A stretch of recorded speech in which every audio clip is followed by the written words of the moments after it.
Hey guys, checking the RV today. One thing, getting ready for winter, not going to be probably traveling in the cold. I installed this battery capacity TR16 for my batteries. And one thing I've noticed is in the RV here, these are the house batteries are 12.64.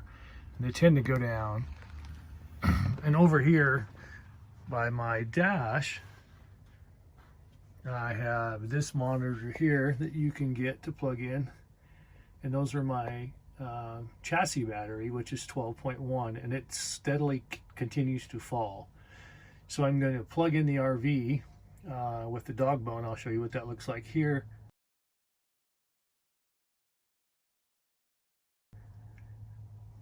And then I'll show you what you have to do to charge it.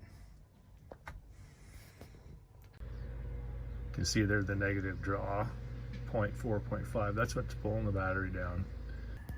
Okay, once you charge it on my coach, usually there's a shut off. Whoop, sorry for that. Down here, it has your disconnects. So mine's currently in store. So I'm gonna switch it to used. I'm gonna hold that on my finger still. I'm gonna hold that, and you'll see it start to hopefully charge here.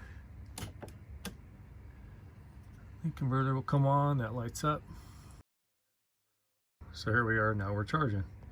What that'll do is it'll also start to put power towards the chassis battery.